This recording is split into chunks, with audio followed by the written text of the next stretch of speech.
Since the lows in January, the US dollar index is up over 6%, and the street has moved from being bearish to bullish. But my guest says his analysis on fair values of currencies reveals the one to watch is actually the Canadian dollar. Here to explain why he thinks the loonie is undervalued and what could be in the cards for central banks is Michael Craig from TD Asset Management. Thanks for being here. Thank you for having me. We've had you on the show many times, Mike, talking about your currency models, and you look at everything from the yen to the pound. What's notable in your latest report?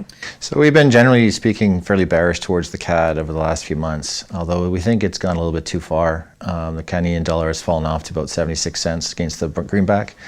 And with the current move in oil prices particularly, as well as the yield advantage you get from owning Canadian bonds versus negative yields in Europe and Japan, we think there's value in the Canadian dollar going forward. In your calculations, you look at what you call the fair value versus where the price is today. What's the difference and what do you think is driving that? Well, the biggest driver is what we call terms of trade. So the value of our exports versus the value of our imports is moving in the Canadian dollar's favor. And therefore, we would think fair value is around 80 cents against the greenback. We'll see where things progress. Certainly the real wild card is trade right now, and it's impossible to model trade. But we think that much of the trade risk has been priced in with the current move in the Canadian dollar. You mentioned trade as one of the factors that you look at, but you actually have five variables you consider in your model, and one that plays a big role is rates. So I'm going to start with the Bank of Canada, given that their next meeting is coming up on Wednesday. What are you expecting, and what do you think that could mean for the loonie? So the market went from being 50-50 towards a July rate hike to about 85% now. So the market's expecting a hike, and that's what will likely happen next week. We'll see where it goes from there. I think we are getting probably a little bit closer to the end of this hiking cycle, and I think that we'll be probably seeing the last of the hikes sometime next year.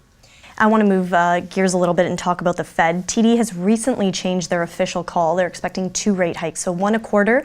The expectation is for September and December. What do you think that could mean for the US dollar? So it's all versus expectations. I think that we will likely see 2 more hikes this year. What's interesting with the recent Fed minutes, though, is they are starting to talk about risks from trade.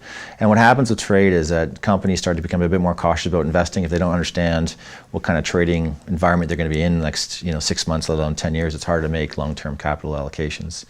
And so they're starting to talk about that. They're also mentioned that we're getting very close to the point when they see monetary policy is not accommodative anymore and will actually be neutral then restrictive. And so what's interesting is we're starting to see them point to that we are getting to the near end of this hiking cycle as well in the US. We're going to be right around the neutral rate with 1 more hike. And going forward now, 1 or 2 hikes will be restrictive, but not terribly so. But we're not, again, a handful of hikes to go, and then we'll be finished this cycle. So it's an interesting delta, something to watch. Generally speaking, as you get to the end of a rate hiking cycle, that's bearish for the US dollar. So things to think about going forward. Thanks for being here, Mike. Thanks for having me.